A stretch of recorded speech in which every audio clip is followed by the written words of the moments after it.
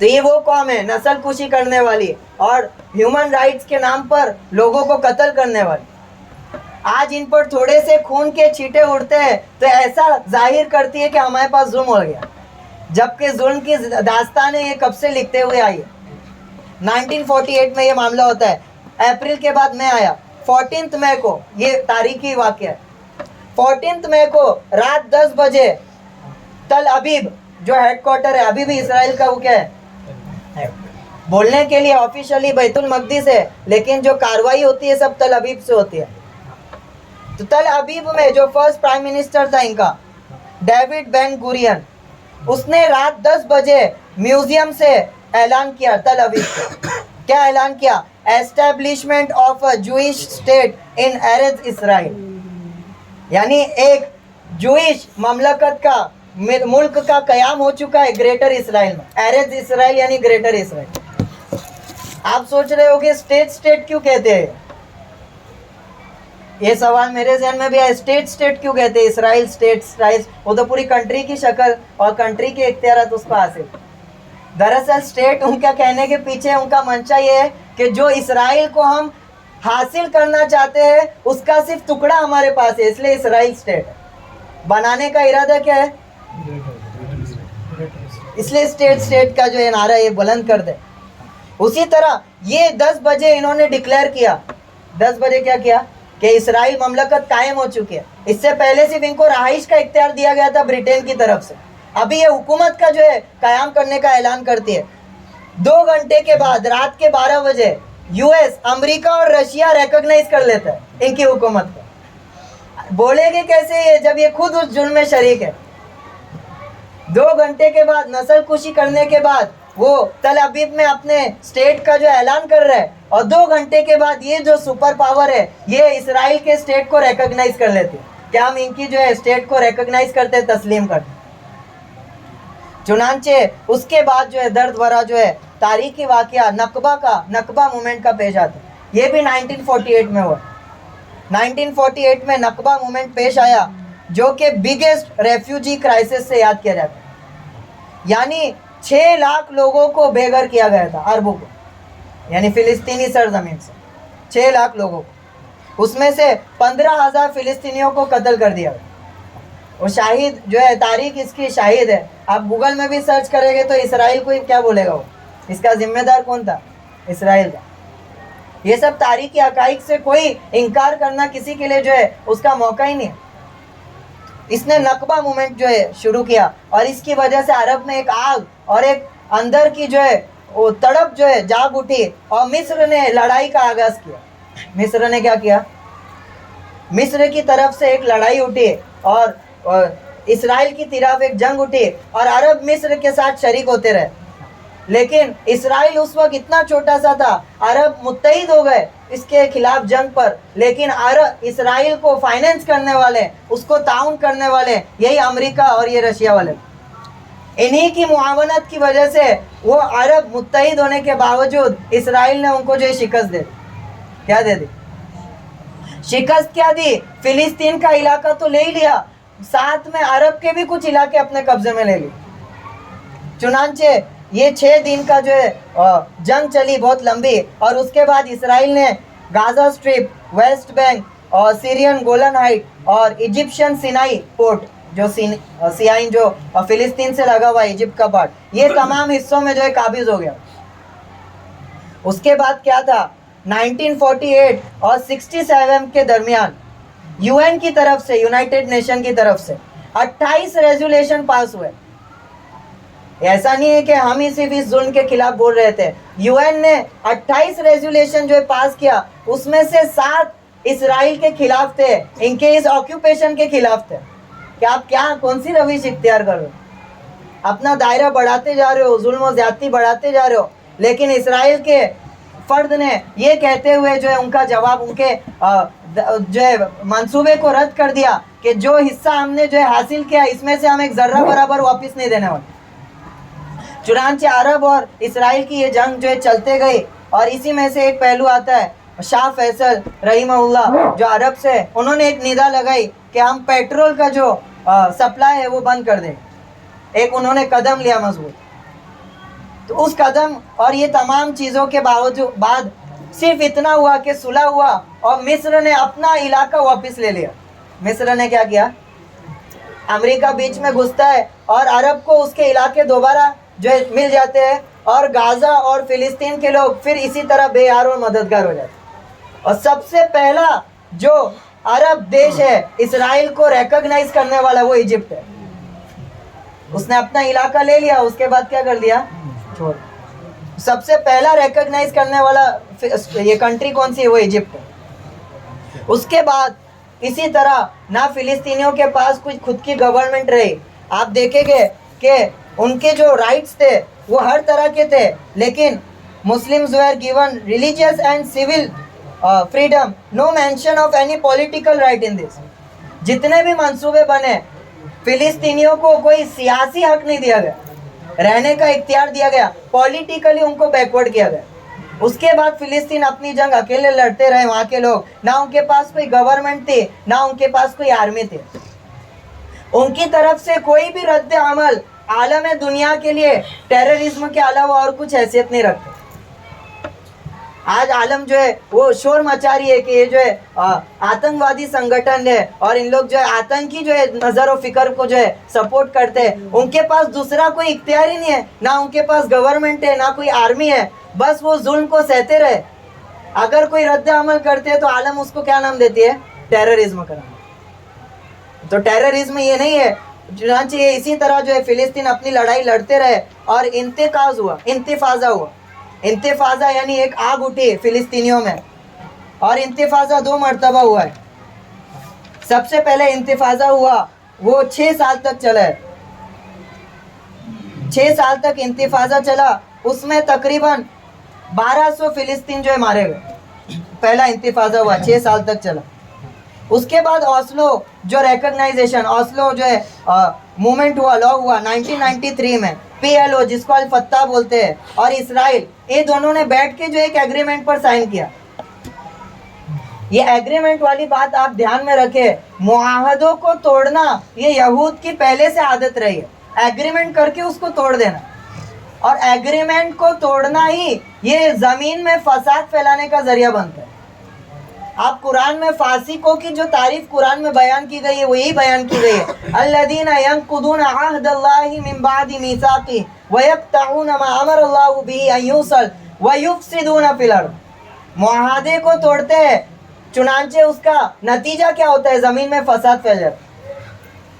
یہ ایگریمنٹ انہوں نے بنایا 1993 کو کہ سیپریٹ اسٹیٹ فار پیلسٹائن, کہ ایک سیپریٹ اسٹیٹ پیلسٹائن کو دیا جائے گا اور ایک سیپریٹ اسٹیٹ کس کا ہوگا؟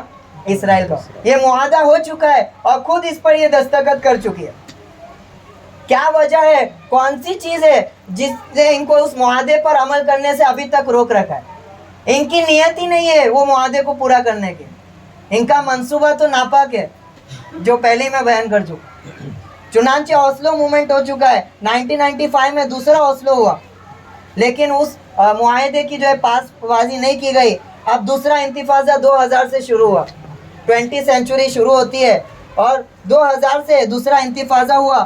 5 سال تک یہ انتفاضہ چلا. انتفاضہ مطلب سمجھے؟ فلسطینیوں کی جو ریزسٹ کرنے کی جو ایک مومنٹ تھا, ان کی سرگرمی اس ظلم و زیادتی کو روکنے کے لیے, اس کو انتفاضہ سے تعبیر کر. تو 5 سال تک دوسرا انتفاضہ چلا, یعنی 2000 سے شروع ہوا تو 2005. اس انتفاضہ کا نتیجہ کیا ہوا؟ بجوز اس کے کچھ نہیں ہوا کہ 3000 فلسطینی واپس مارے گئے. 3000 فلسطینی. اب معاملہ آگے بڑھتا گیا. ہم نے دیکھا 2008 میں اسرائیل کے بے تحاشا حملے جو ہے اس کا آغاز ہونا شروع ہو گیا. 2008 میں اسرائیل نے غازہ اسٹرپ پر اٹیک کرنا شروع کیا اور اس کو آپریشن کاسٹ لیڈ کا. اسی طرح 2012 میں واپس ایک آپریشن پلر آف ڈیفنس کا نافذ کیا, اور 2 سال بعد 2014 کو آپریشن پروٹیکٹیو ایج واپس انہوں نے نافذ کیا, جس میں 3000 سے زیادہ فلسطینی مارے گئے. اسی طرح 2014 سے لے کے 2023 تک ہم کئی سالوں سے سن رہے, ہر مہینے کچھ نہ کچھ جو ہے وہاں پر سرگرمیاں ہو رہی ہے اور قتل کی جو ہے خبریں آ رہی ہے, ظلم و زیادتی کی جو ہے خبریں آ رہی ہے. 2014 سے لے کے 23 تک کے جو حملے ہیں ان کا تو کہنا ہی کیا. پے در پے اسرائیل جو ہے حملوں پر حملے کرتے رہے, اور یہ جو رساکشی چلتی رہی ہے فلسطینی اور اسرائیلیوں کی, وہ اسی طرح ہے جس طرح ایک زمین و آسمان کی رساکشی ہے. بدلے میں اسرائیل کے چند افراد مارے جاتے ہیں, جس کی پاداش میں ہزاروں فلسطینوں کو اپنا خون بہانا پڑتا. یہ وہ پروپورشن ہے جو فلسطین اور اسرائیل کا رہا ہے. یہ اسرائیلیوں کا پروپورشن ہے ان کے قتل ہونے کا, اور اس کے برمقابل انہوں نے جو فلسطینیوں کو قتل کیا وہ یہ پروپورشن ہے کہ ہر وقت یہ چنگاری, اس کو چنگاری بنا کر, اپنے آپ کو وکٹم بتا کر, مظلوم بنا کر فلسطینیوں کے خون کو بہایا گیا, ان کے خون کو رائیگا کہا گیا. تو یہ وکٹم کارڈ یہ کھیل چکے ہیں. اور جو ظلم و زیادتی ان کے ساتھ فرعون نے کی تھی, جو ظلم و زیادتی ان کے ساتھ گزشتہ ماقبل کی حکومتوں نے کی تھی, ان کو چاہیے تھا اس ظلم و زیادتی سے سبق لیتے, اپنی طاقت کو عدل و انصاف قائم کرنے کے لیے استعمال کرتے. بجوز اس کے انہوں نے وہی تاریخ کو دہرانا شروع کیا. اب میں ایک آیت آپ کے سامنے پیش کرتا ہوں. اللہ تعالیٰ نے فرمایا کہ ہم نے بنو اسرائیل کو کہا کہ تم رہو, فَإِذَا جَاءَ وَعْدُ الْآخِرَةِ جِئْنَا بِكُمْ لَفِيفًا, جب ہمارا آخرت یعنی دوسرا وعدہ پورا ہوگا قیامت سے پہلے, ہم دوبارہ تم کو جمع کر دیں. یعنی جس ظلم و زیادتی کی وجہ سے بنو اسرائیل مظلوم تھے, فرعون ان پر قابض تھا, فرعون ان کی نسل کشی پر درآمد تھا, ان کو روئے زمین سے ختم کرنے کی طاقت پر تھا, لیکن اللہ تعالیٰ نے فرعون کے ظلم کو کیا کیا, پاش پاش کر دیا. فرعون اور اس کی حکومت کو ختم کر دیا. اسی ظلم و زیادتی پر یہ پھر سے قابض ہے. فَإِذَا جَاءَ وَعْدُ الْآخِرَةِ, ہم دوبارہ تم کو کیا کریں گے, ایک جگہ جمع کریں, اور جس طرح فرعون نے تمہارے ساتھ کیا تھا اس ظلم و زیادتی پر تم کیا کرو گے, دوبارہ اس تاریخ کو دہراؤ گے, اور اسی ظلم و زیادتی کا پاداش یہ ہوگا کہ تمہارا صفایا کر دیا جائے. کیا کر دیا جائے؟ یہ یہودیوں کا یہ اقدامات آپ ہرگز نہ سمجھے ان کے عروج کی علامت ہے, یہ گویا کہ ان کے خاتمے کی علامت ہے, یہ اللہ تعالیٰ کے وعدے کے پورا ہونے کی علامت ہے. گویا کہ اب ان کا مکمل صفایا ہونے کی طرف ہی اپنے آپ کو آگے بڑھا رہا ہے, کہ طرح طرح کے مظالم اب بھی فلسطینیوں پر جو ہے بڑھائے جا رہے ہیں, اور پورا عالم اس پر خاموش ہے. اور خاموش ہونے کی وجہ بجوز اس کے کچھ نہیں ہے کہ پورا عالم بھی ان کے اس جرم میں ان کا شریک ہے. طرح طرح کے غازہ میں ابھی بھی ظلم ہے. اب تک کل کی رپورٹ ہم نے دیکھی 7,000 سے زیادہ لوگ اب قتل ہو چکے ہیں. کتنے لوگ مر چکے ہیں؟ جس میں 3,000 لوگ تقریباً بچے ہیں. یہ قتل عام, یہ جینوسائیڈ, اور پورا عالم منہ کھولنے کو تیار نہیں, اور اتنا جو ہے خون کو ہلکا کر دیا گیا. تو یہ ان کی پاداش ہے, اور ان کے منصوبے نہایت ہی جو ہے سنگین ہے. ابھی بھی خبر آئی کہ ابھی مکمل جو ہے اور جو ہے بلیک آؤٹ کر دیا گیا ہے وہاں کے علاقے کو, غازہ کے, اور گراؤنڈ لیول میں وہاں پر گھسنا ان کا شروع ہو چکا ہے. اب تک تو ایئر سٹرائک کر رہے تھے, لیکن ابھی کمپلیٹ جو ہے جینوسائیڈ کی طرف یہ جو ہے گامزن ہو چکے, غازہ اسٹرپ سے جو ہے اندر داخل ہونا شروع ہو چکے, اور منصوبہ ان کا یہی ہے کہ تمام کی کیا کر دی جائے نسل. لیکن اللہ تعالیٰ جس چراغ کو جلانا چاہے پوری دنیا اس کو بجھانے کے در پر آ جائے, بجھا نہیں سکتی. یریدون ان یطفئوا نور اللہ بافواہہم, بڑی عجیب آیت ہے. اللہ تعالیٰ فرماتے ہیں یہ چاہتے ہیں کہ اللہ کے نور کو اپنے منہ سے, اپنی منہ کے پھونک سے بجھا دے. اللہ نے ان کی کوششوں کو پھونک کی حیثیت دی ہے. پھونک میں کتنا دم ہوتا ہے, یہ عالم کتنا ہی جو کوشش کر لے, ان کی طاقت کی حیثیت پھونک کے سے زیادہ کچھ نہیں اللہ کے نزد. یہ ایسا ہی ہے کہ اپنی پھونک سے اللہ کے نور کو بجھانا چاہتے ہیں. وَيَأْبَى اللَّهُ, لیکن اللہ اس بات کا انکار کر چکا ہے. إِلَّا أَن يُتِمَّ نُورَهُ, اللہ اپنے نور کو مکمل کر کے رہے. دوبارہ ان کا خاتمہ ہوگا, اور دوبارہ اللہ کے بندے مجاہد اس کے خلاف کھڑے ہو گئے, اور اس ظلم و زیادتی کے سلسلے کو ختم کریں. ہماری ذمہ داری کیا ہے؟ ہماری ذمہ داری یہ ہے کہ اس تاریخ کو, ان مظلوموں کو ہم اپنے تذکروں میں زندہ رکھیں. وہاں کے لوگ مظلوم ہیں, وہ یہ نہیں چاہ رہے کہ ہم نکل کر وہاں پہ جو ہے ان کے ساتھ شریک ہو. انہیں معلوم ہے ہم جو اس سے عاجز ہیں. وہ کہتے ہیں کہ کم سے کم ہم ان کی مظلومیت کا تذکرہ تو کریں, ان پر ہونے والے تشدد کی برائی تو بیان کریں, کہ ہمارے خون کو بغیر کسی جرم کے ہم کو مارا جا رہا ہے, اور عالم میں اس کا تذکرہ بھی نہ ہو. اس سے بڑھ کر ہم پر کیا ناانصافی ہو سکتی. ہماری ذمہ داری ہے ان کی اس مظلومیت کا ذکر کرے, ان کے ظلم و زیادتی کے خلاف اپنی آوازوں کو اٹھائے. اس کو کنڈیم کرے, اپنی نسلوں کو اس کے بارے میں اویئر کرے, ہاں اس کے تذکروں کو کرے. ہماری بزدلی ہمارے دلوں میں اس ظلم کی برائی کو ختم نہ کر دے. ایک وقت آئے گا اگر ہم خاموش رہے تو یہ ظلم کی قباحت ہمارے دلوں سے نکل جائے گی. مسلمان کو کٹتا ہوا ہم آنکھوں سے دیکھیں گے, لیکن ہمارے اندر کوئی فکر اور بیداری نہیں آنے والی. ہم اسی طرح کھڑے کے کھڑے رہے جس طرح عرب ممالک ابھی کھڑے کے کھڑے. بولنا ضروری ہے, ظلم کے خلاف بولنا. آپ صلی اللہ علیہ وسلم نے فرمایا من رأى منکم منکرا فلیغیرہ بیدہ, جو بھی تم میں سے برائی کو دیکھے اسے چاہیے کہ اپنے ہاتھ سے روک دے. فإن لم يستطع فبلسانہ, اگر اس کی طاقت نہیں رکھتا ہے اپنی زبان سے روکے. فإن لم يستطع فبقلبہ وذاک ضعف الایمان, کم سے کم اپنی زبانوں سے اس کی برائی کو ہم جو ہے بیان کریں, ان کی مظلومیت کو ہم ان کے شریک ہو. اسی طرح ان کے تذکروں سے ہم آغاز کریں. بیت المقدس کی اہمیت کو اپنے اولادوں کو اور اپنے معاشرے میں اس کی اہمیت کو ہم اجاگر کریں. بیت المقدس ہمارے لیے کیا جو ہے اہمیت رکھتا ہے, ہمارا قبلہ اول ہے. بیت المقدس سے آپ علیہ الصلوۃ والسلام کا معراج کا سفر شروع کیا گیا. اللہ تعالیٰ چاہتے تو ڈائریکٹ بیت اللہ سے لے جاتے. عجیب اللہ تعالیٰ نے معاملہ کیا, بیت المقدس لے گئے, وہاں سے معراج کا سفر طے کرا. اور اسی جگہ آپ صلی اللہ علیہ وسلم نے گزرے ہوئے تمام نبیوں کو نماز پڑھائی, اس بات کی طرف اشارہ کرتے ہوئے کہ آخری جو ملت ہوگی, ملت حق ہوگی, وہ امت محمد صلی اللہ علیہ وسلم کی ہوگی. ساری شریعتیں منسوخ ہو چکی. اس کا انکار کرنے والا خواہ یہودی اور نصرانی ہو, وہ گمراہی اور ضلالت ہی کی طرف جو آگے بڑھو. تو ہمیں ضروری ہے کہ ہم بیت المقدس کی تاریخ کو جو ہے اس کو جو ہے آشنا کریں اپنے لوگوں کو. اسی طرح ان کے جو پروڈکٹس ہے, اگر ہمیں جو اس کا علم ہے کہ اس سے جو ہے ان کے تعاون ہو رہا ہے, تو اس پروڈکٹس کو جو غیر ضروری ہے, ہماری جو ہے بنیادی ضرورتوں میں کچھ رول پلے نہیں کرتے, ایسے غیر ضروری پروڈکٹس ہیں ان کے جو محض آسائش کے لیے استعمال کیے جا رہے ہیں اور ان سے ان کو تعاون. اس طرح کے پروڈکٹس کا مکمل بوائکاٹ کریں. اس سے ہمارا نہ جانی نقصان ہو رہا ہے نہ مالی نقصان ہو رہا ہے. یہ تو ایک دم بزدلی ہے کہ ہم جو کر سکتے ہیں وہ کام بھی نہ کریں. تو بوائکاٹ کا جو ہے ہم سلسلہ جاری کریں. ہماری جو جماعت ہے اس نے جو اس پر ریسرچ کیا ہے, ایک آتھینٹک ٹیبل اس میں تیار کیا ہے, انشاءاللہ وہ گروپ میں پیش کیا جائے گا. اسی طرح ایک اور بات کی طرف آپ کو متوجہ کرتا ہوں جو بہت زیادہ ضروری ہے. ایک آیت آپ کو بتلاتا ہوں. اللہ تعالیٰ نے فرمایا لَتَجِدَنَّ عَدَاوَةً لِلَّذِينَ آمَنُوا الْيَهُودَ, اور آپ پاؤ گے سب سے زیادہ ایمان والوں سے بغض رکھنے والے کون ہیں؟ الیہود والذین اشرکوا. یہود کہاں تھے؟ مدینہ میں. اور مشرک کہاں تھے؟ مکہ میں.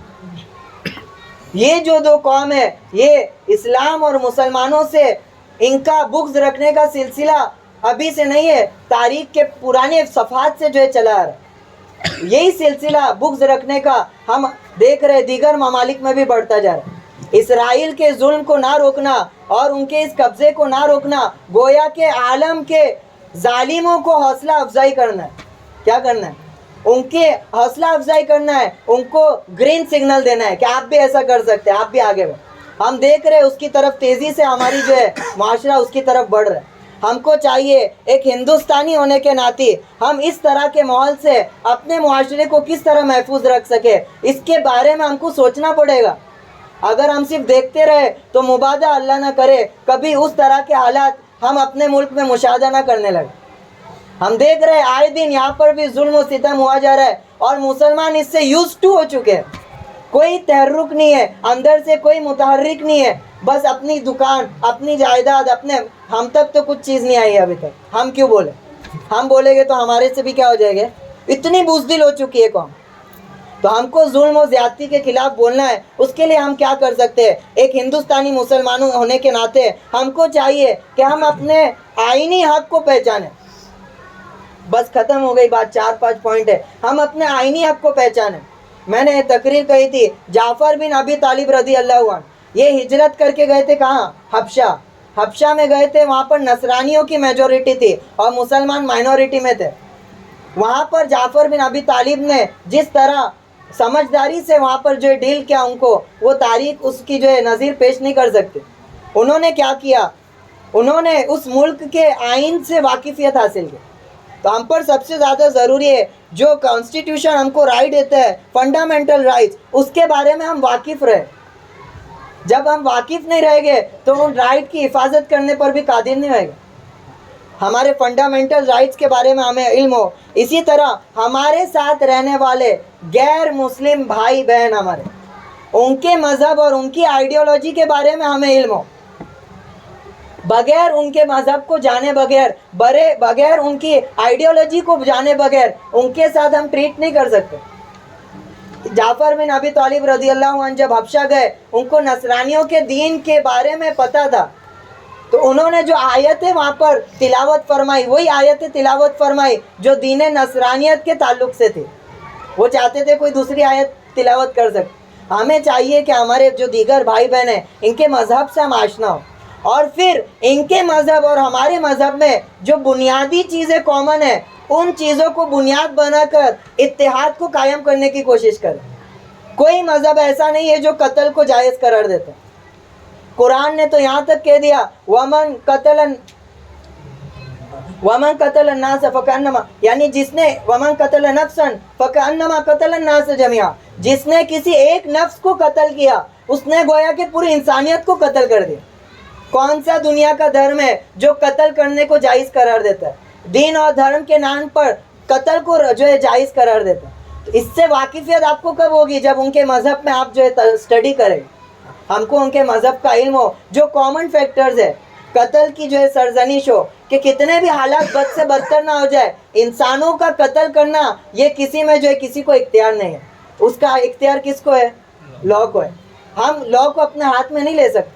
یہ بنیادی اصول بنا ہے. عورتوں کی عصمت کی احترام کرنا، کون سے مذہب میں ایسا ہے کہ عورتوں کی جو عصمت درازی کی جائے، عورتوں کی عزتوں کو لوٹا جائے؟ یہ کار خیر ہے. اسلام نے اس کو زنا قرار دیا اور اس کو بدترین جو ہے گناہ قرار دیا، اور دیگر مذاہب بھی اس کی کیا کرتے؟ مذمت کرتے.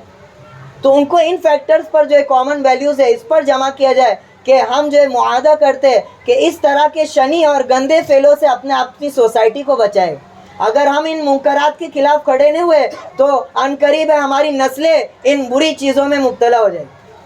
تو ایسے پڑھے لکھے نوجوانوں اور امت کے ساتھ ہم جو ہے کامن ویلیوز پر ان پر جو ہے اسی طرح پروموٹ ایجوکیشن کو، اپنی امت کو تعلیم کے اعتبار سے آگے بڑھے. بغیر اپنے منصب کو حاصل کیے بغیر ہم اپنے انفلوئنس کریٹ کرنا چاہے تو نہیں ہو سکتا. ہم یہاں بیٹھے کہے کہ بھائی یہ لا ہے، یہ جو انصاف ہے، یہ ظلم ہے، ہماری بات کی کوئی اہمیت نہیں ہے. ہمیں چاہیے کہ ہماری اولادوں کو اعلیٰ سے اعلیٰ تعلیم حاصل کرا کر حکومت کے بڑے سے بڑے منصب پر بیٹھانے کی کوشش کریں. عجیب حالت ہے ہمارے قوم کی. مالدار جو لوگ پاس پیسہ نہیں ہے وہ پڑھنے کے خواہش مند ہے لیکن پیسے نہیں ہے، اور جن لوگوں کے پاس پیسے ہیں ان کے بچے باپ کے پیسے پر ٹیکا لگا کر جو ہے بیٹھ جاتے ہیں. ہم اتنی پڑھائی کیوں کریں؟ یہی وجہ ہے ہماری تنزلی کی، برخلاف دوسری قوم کے لوگ. چاہے پیسہ ہو یا نہ ہو، ہماری جو اولاد ہے یہ امت کو، سوسائٹی کو کنٹریبیوٹ کرنے والی ہو. تو ہماری اولادوں میں اعلیٰ سے اعلیٰ تعلیم کو حاصل کیا جائے. ایک پولیٹیکل سٹینڈ ہمارا رکھا جائے. سب سے پہلے فلسطینیوں پر یہ جو ظلم ہوا ہے اس کی ابتدا یہاں سے ہوئی ہے کہ پیلیسٹینینز کو ان کے پولیٹیکلی جو رائٹس ہے وہ سلب کر لیے گئے. باقی سب رائٹ دیے گئے. آپ رہ سکتے ہو یہاں پہ، جو ہے تجارت کر سکتے، پولیٹیکلی آپ کا کوئی سٹینڈ نہیں ہے. تو اپنے پولیٹیکلی ریپریزنٹیٹیوز کو ہم تیار کریں.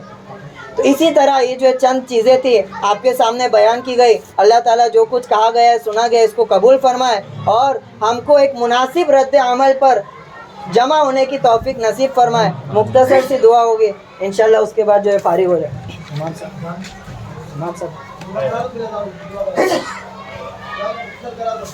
اللهم صل على محمد صلی اللہ علیہ وسلم. جزا اللہ عنا محمد ما هو آلہ صلی اللہ علیہ وسلم. لا الہ الا انت سبحانک انا كنا من الظالمین. لا الہ الا انت سبحانک انا كنا من الظالمین. لا الہ الا انت الحلیم العظیم. انت رب العرش الکریم. انت ولینا فی الدنیا والآخرہ. انت فاطر السماوات والارض. اللهم انت فاطر السماوات والارض. توفنا مسلمین والحقنا بالصالحین. توفنا مسلمین والحقنا بالصالحین. یا اللہ ہمارے گناہوں کو معاف فرما. یا اللہ ہمارے گناہوں کو معاف فرما. یا اللہ ہم بہت زیادہ کمزور ہیں. یا اللہ ہم بہت زیادہ ناقص ہے، ہر طرح کی کمزوری ہمارے میں پائی جاتی ہے، ہر طرح کا ضعف ہمارے اندر پایا جاتا ہے یا اللہ، لیکن ہماری کمزوری کا عالم تو یہ ہے، لیکن یا اللہ ہم پر جو حالات ہے وہ بہت سخت ترین ہے یا اللہ، سب سے سخت ترین حالات سے ہم دوچار ہو رہے ہیں یا اللہ، سب سے سخت ترین دور سے ہم دوچار ہو رہے ہیں یا اللہ، اس عالم میں یا اللہ تیرے علاوہ ہمارا کوئی پرسان حال نہیں ہے یا اللہ، ہماری یا اللہ کمزوریوں کا یا اللہ غیر قوم فائدہ اٹھا رہی ہے، ہر طرح کی یا اللہ بھید بھاؤ سے یا اللہ امت کے خون کو رائیگاں کر رہی ہے یا اللہ، معصوموں کا خون بہا رہی ہے یا اللہ ابھی بھی ایک مخصوص یا اللہ پٹے میں یا اللہ بے قصور یا اللہ لوگوں کو یا اللہ قتل کیا جا رہا ہے یا اللہ، بچوں کو قتل کیا جا رہا ہے یا اللہ، پورا عالم اسلام خاموش ہے، عالم دنیا خاموش ہے یا اللہ، اس ذہنی غلامی سے ہم سب کو نجات عطا فرما یا اللہ، اس ذہنی غلامی سے ہم سب کو نجات عطا فرما یا اللہ، ظلم کے خلاف بولنے کی ہم سب کو توفیق نصیب فرما، ظلم کا خاتمہ کرنے کی ہم سب کو توفیق نصیب فرما یا اللہ، مظلوموں کی یا اللہ حمایت کرنے کی ہم کو طاقت نصیب فرما یا اللہ مظلوموں کی حمایت کرنے کی توفیق نصیب فرما یا اللہ، جو ہمارے بھائی مظلومین ہیں یا اللہ تو ان کی فریاد رسی فرما یا اللہ، ان کے پاس یا اللہ کوئی وسائل اس وقت موجود نہیں ہے یا اللہ، پانی کو ہمارے بھائی ترس رہے یا اللہ، پانی کو ہمارے بھائی ترس رہے یا اللہ، کئی حاملہ عورتیں ہیں یا اللہ ان کو پینے کا پانی نہیں ہے یا اللہ، بجلی کے بغیر ہم رہ نہیں پاتے ہیں، تلملا جاتے ہیں یا اللہ، کتنے دن ہو گئے بغیر بجلی کے ہمارے بھائی وہاں یا اللہ بے بس پڑے ہوئے ہیں یا اللہ، کوئی ان کا پرسان حال نہیں ہے یا اللہ، تیرے علاوہ کوئی ان کا پرسان حال نہیں ہے یا اللہ، ہم تجھ سے التجا کرتے ہیں، وہ تیرے تمام اسماء یا اللہ جن کا علم صرف تجھے ہے یا اللہ، اس کا واسطہ تجھے دیتے ہیں یا اللہ، تیری قوت کو ظاہر فرما یا اللہ، تیری قوت کو ظاہر فرما یا اللہ، تیری قوت کو ظاہر فرما یا اللہ، ان یہودیوں کو غرور آ چکا ہے یا اللہ، کفار کو غرور آ چکا ہے یا اللہ، ان کے غرور کو پاش فرما یا اللہ، ان کے غرور کو پاش فرما، ان کو ان کی قوتوں میں رکھ کر یا اللہ شکست نصیب فرما، تاکہ انہیں معلوم ہو جائے ان اللہ هو اشد منہ قوہ، کہ تو ہے جو ان سے زیادہ طاقتور ہے یا اللہ، تیری قوت کو ظاہر فرما یا اللہ، ہماری نصرت فرما یا اللہ، فرشتوں کو یا اللہ غازہ پٹی میں یا اللہ نازل فرما یا اللہ، تیرے نبی کے زمانے بھی تو نے فرشتوں کو اتارا تھا یا اللہ، اس میں بہت سے بچے ایسے معصوم ہیں یا اللہ، انہیں تو مسئلے کی یا اللہ علم بھی نہیں ہے یا اللہ، ان کے صدقے یا اللہ فرشتوں کا نزول فرما یا اللہ، ان کی فریاد رسی فرما یا اللہ، ہم تو بے بس ہے یا اللہ، ہم تو بزدل ہے یا اللہ، ہم آرام سے کھاتے پیتے ہیں یا اللہ، اپنے خاندانوں میں لگے ہوئے یا اللہ، ہمارے بھائی کا وہاں قتل عام ہو رہا ہے یا اللہ، ہمارے ضمیر کو اس طرح مردہ نہ فرما